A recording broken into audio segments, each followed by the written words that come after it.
Hello students, R2 फलक channel में आपका स्वागत है। आज ज्योमेट्री भाग 4 में मैं आप लोगों को एक्सरसाइज 3.2 के प्रश्नों को हल करके बताऊंगा। तो चलिए शुरू करते हैं।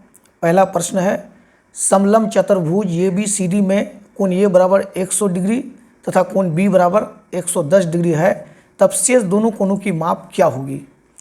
तो स्टूडेंट्स, यदि आपने भाग 3 वाला वीडियो ज्योमेट्री का मेरा देखा होगा तो इस प्रश्न का उत्तर आप बड़ा आसानी से कर देंगे। देखिए, ये एक चतुर्भुज है।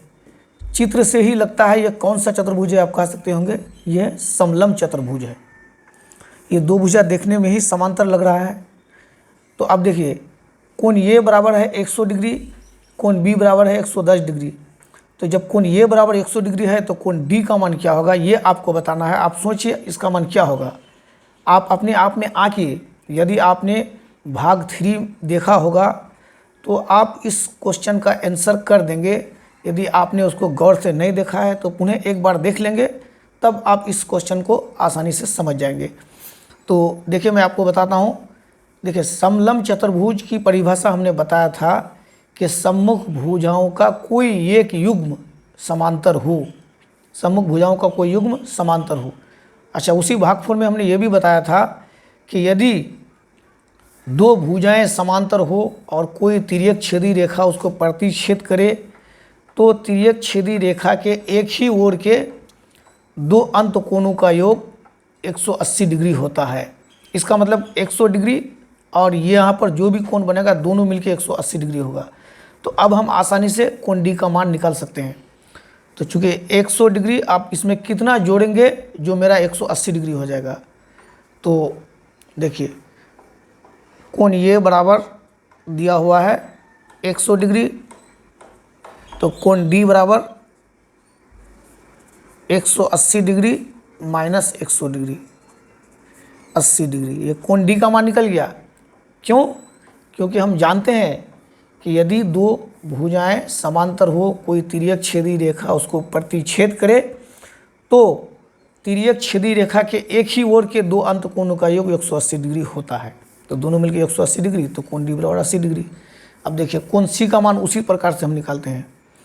चूँकि कोण B बराबर 110 डिग्री, इसीलिए कोण C बराबर 180 माइनस 110 70 डिग्री। देखिए, अब चारों कोण निकल गया, यानी दो कोण दिया हुआ है, शेष दो कोण का मान आपने प्राप्त कर लिया। चलिए बच्चों, मैं अब अगला प्रश्न पर चलता हूँ। अगला प्रश्न है प्रश्न संख्या 2। एक समांतर चतुर्भुज की आसन्न भुजाएं 3:2 के अनुपात में है। यदि पहली आसन्न भुजा 6 सेंटीमीटर हो तब उस समांतर चतुर्भुज की परिमिति क्या होगी। देखिए, प्रश्न में क्या कहता है कि समांतर चतुर्भुज की दो आसन्न भुजा, तो आपको समझना है आसन्न भुजा क्या है। इससे पहले भाग 2 में मैंने पढ़ा दिया है कि आसन्न भुजा क्या होता है। आसन्न भुजा आसन्न कोण के बारे में बताया था, यानी आसन्न शब्द जहाँ भी आ जाए वहाँ पर कोई एक फैक्टर आपको उभयनिष्ठ यानी कॉमन होना चाहिए। तो देखिए, आसन्न भुजा में यहाँ पर देखिए, ये आसपास की भुजाएं आसन्न भुजा होगी। इसमें जो है शीर्षीय ये कॉमन है, ये इस भुजा को भी बनाता है। शीर्षीय ये भी भुजा को भी बनाता है, शीर्षीय ये डी भुजा को भी बनाता है।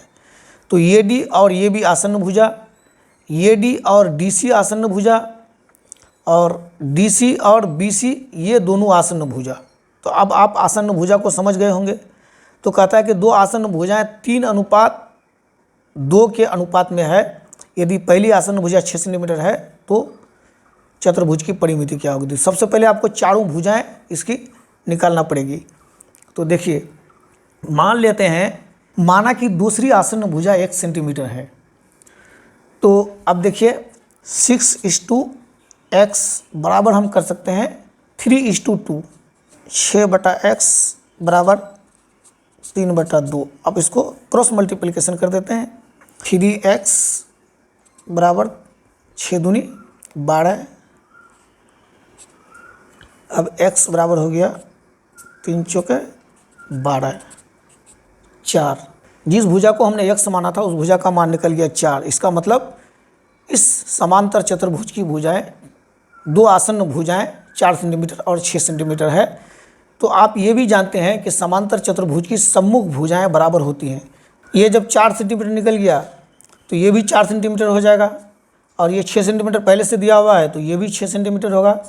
क्योंकि हम जानते हैं कि समांतर चतुर्भुज की सम्मुख भुजाएं बराबर होती हैं, तो अब इसकी परिमिति हम आराम से निकाल सकते हैं।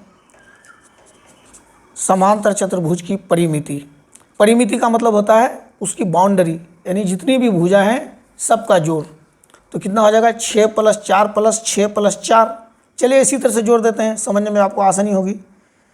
6 + 4 + 6 + 4 यानी 2 बार 4 2 बार 6, ये बराबर हो गया 6 × 4 = 10, 6 × 4 = 10 यानी 20 हो गया।